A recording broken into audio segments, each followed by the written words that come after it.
ದಿನಗಳು ಉರುಳಿ ಹೋದ್ವು, ವಾರಗಳೇ ಕಳೆದು ಹೋದ್ವು.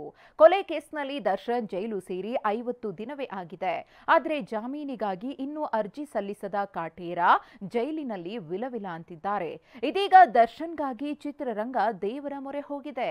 ಕಲಾವಿದರ ಸಂಘದಲ್ಲಿ ಭರ್ಜರಿ ಪೂಜೆಗೆ ಕ್ಷಣಗಣನೆ ಶುರುವಾಗಿದೆ.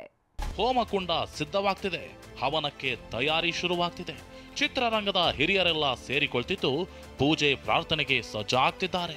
ಕೊಲೆ ಕೇಸ್ನಲ್ಲಿ ಜೈಲು ಪಾಲಾಗಿರೋ ದರ್ಶನ್ ಅನ್ನ ಹೊರತರಲು ದೇವರ ಮೊರೆ ಹೋಗ್ತಿದ್ದಾರೆ.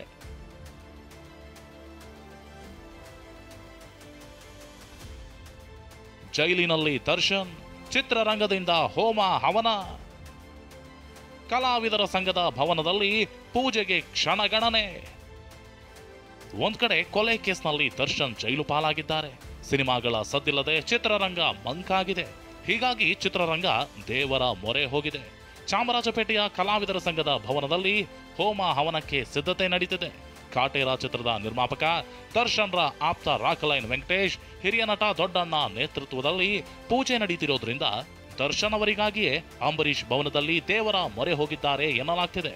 ದರ್ಶನ್ಗೆ ಮುಂದೆಯಾದರೂ ಸದ್ಬುದ್ಧಿ ಬರಲಿ ಅಂತ ದೇವರನ್ನ ಬೇಡ್ತೇವೆ ಅಂತ ದೊಡ್ಡಣ್ಣ ಅವರೇ ಹೇಳಿದ್ದಾರೆ. ಇಡೀ ಚಿತ್ರರಂಗ ಅನ್ನೋದು ಒಂದು ಕುಟುಂಬ. ಅದು ಯಾರೇ ಒಂದು ವರ್ಗಕ್ಕೆ ಸೀಮಿತವಾದ್ದಲ್ಲ. ಇಡೀ ಎಲ್ಲ ಸಮಗ್ರ ಚಿತ್ರರಂಗಕ್ಕೆ ಒಳ್ಳೆಯದಾಗಲಿ ಅನ್ನೋ ಉದ್ದೇಶದಿಂದ ಈ ಪೂಜೆನ ಮಾಡ್ತಾ ಇದ್ದೀವಿ. ಈ ಪೂಜೆಯಲ್ಲಿ ನಮಗೆ ಯಶಸ್ಸು ಸಿಗುತ್ತೆ ಅನ್ನೋದೇ ನಮ್ಮ ಒಂದು ಹಾರೈಕೆ. ನಾಳೆ ಬೆಳಗ್ಗೆ 7 ಗಂಟೆಯಿಂದ ಪೂಜೆ ಪ್ರಾರಂಭ ಆಗಲಿದೆ. ಈಗಾಗಲೇ ಹೋಮಕುಂಡಗಳ ಸಿದ್ಧತೆ ನಡೀತಿದ್ದು ಗಣಪತಿ ಹೋಮ, ಮೃತ್ಯುಂಜಯ, ಆಶ್ಲೇಷ ಬಲಿ, ಕಾರ್ತಿ ವೀರಾರ್ಜನ ಮಂತ್ರಪಠಣೆ ನಡೆಯಲಿದೆ. ಜ್ಯೋತಿಷಿ ಪ್ರಕಾಶ್ ಅಮ್ಮಣ್ಣಯ್ಯ ಅವರ ಸಾರಥ್ಯದಲ್ಲಿ ಹೋಮ ಹವನ ನಡೆಯಲಿದ್ದು ಮೋಹ ಹೆಚ್ಚಾಗಿ ಮಾಡುವಂತಹ ಕೆಲಸಗಳು ಆಗುತ್ತೆ ಅಂತ ದರ್ಶನ್ ವಿಷಯವನ್ನ ಪರೋಕ್ಷವಾಗಿ ಉಲ್ಲೇಖಿಸಿದ್ರು. ಕನ್ನಡ ಚಿತ್ರರಂಗಕ್ಕೆ ಅನೇಕ ರೀತಿಯ ತೊಂದರೆಗಳು ಕಾಣ್ತಾ ಉಂಟು. ಚಿತ್ರರಂಗವೂ ಕೂಡ ನಮ್ಮ ದೇಶದ ಒಂದು ಪ್ರಧಾನ ಸಂಪತ್ತು, ಕರ್ನಾಟಕದ ಪ್ರಧಾನ ಸಂಪತ್ತು. ಮನೋರಂಜನೆ ಅಲ್ಲ, ಮನ ಪರಿವರ್ತನೆ ಮಾಡುವಂಥದ್ದು. ಸೊ ಅಂತಹ ಒಂದು ರಂಗಕ್ಕೆ ತೊಂದರೆ ಬಂದಾಗ ಅದು ಪರೋಕ್ಷವಾಗಿ ನಮಗೂ ಕೂಡ ತೊಂದರೆ ಬಂದಾಗ ಆಗ್ತದೆ. ವಿನೋದ್ ರಾಜ್ ಸೇರಿದಂತೆ ಚಿತ್ರರಂಗದ ಹಲವು ಹಿರಿಯ ಕಲಾವಿದರು ಹೋಮ ಹವನದ ಸಿದ್ಧತೆಯಲ್ಲಿ ತೊಡಗಿದ್ದಾರೆ. ರೇಣುಕಾಸ್ವಾಮಿ ಹತ್ಯೆ ಕೇಸ್, ಖಾಕಿ ಕೈ ಸೇರಿದ FSL ರಿಪೋರ್ಟ್. 70% ವರದಿಯಲ್ಲಿ ಭಯಾನಕ ಸಂಗತಿ, ಡಿ ಗ್ಯಾಂಗ್ಗೆ ನಡುಕ. ಮತ್ತೊಂದೆಡೆ ರೇಣುಕಾಸ್ವಾಮಿ ಹತ್ಯೆ ಕೇಸ್ನಲ್ಲಿ ಪೊಲೀಸರಿಗೆ ಮಹತ್ವದ ದಾಖಲೆಗಳು ಸಿಕ್ಕಿವೆ.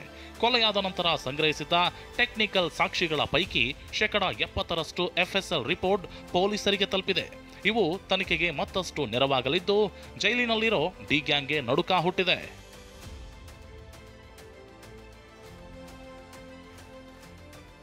ರೇಣುಕಾಸ್ವಾಮಿ ಕೊಲೆ ನಡೆದ ಸ್ಥಳ ಪಟ್ಟಣಗೆರೆ ಶೆಡ್. ಸದ್ಯ ಪಟ್ಟಣಗೆರೆ ಶೆಡ್ನಲ್ಲಿ ಸಿಕ್ಕ ಫಿಂಗರ್ ಪ್ರಿಂಟ್ಗಳ ವರದಿ ಪೊಲೀಸರ ಕೈ ಸೇರಿದೆ. ಜೊತೆಗೆ ಆರೋಪಿಗಳ ಬಟ್ಟೆಗಳಲ್ಲಿದ್ದ ರಕ್ತದ ಕಲೆಗಳ ವರದಿಯೂ ಸಿಕ್ಕಿದೆ. ಹಾಗೇನೆ ರೇಣುಕಾಸ್ವಾಮಿ ಹತ್ಯೆ ಬಳಿಕ ಶವವನ್ನ ಸ್ಕಾರ್ಪಿಯೋ ವಾಹನದಲ್ಲಿ ಸಾಗಿಸಿದ್ರು. ಆ ವಾಹನದಲ್ಲಿದ್ದ ಆರೋಪಿಗಳ ಫಿಂಗರ್ ಪ್ರಿಂಟ್ಗಳ ವರದಿಯೂ ಸಿಕ್ಕಿದೆ. ಇನ್ನು ಘಟನೆ ನಡೆದ ಸ್ಥಳದಲ್ಲಿ ಅಂದ್ರೆ ಪಟ್ಟಣಗೆರೆ ಶೆಡ್, ಶವ ಬಿಸಾಕಿದ ಸ್ಥಳದಲ್ಲಿ ಸಿಕ್ಕ ಚಪ್ಪಲಿ, ಶೂ ಮಾರ್ಕ್ಗಳ ವರದಿ ಸಿಕ್ಕಿದೆ. ಇದರ ಜೊತೆಗೆ ಹಲ್ಲೆ ಮಾಡಲು ಬಳಸಿದ್ದ ದೊಣ್ಣೆ, ಬೆಲ್ಟ್ ಸೇರಿದಂತೆ ಹಲವು ವಸ್ತುಗಳ ಮೇಲಿನ ರಕ್ತದ ಕಲೆಯ ವರದಿಯು ಪೊಲೀಸರ ಕೈ ಸೇರಿದೆ.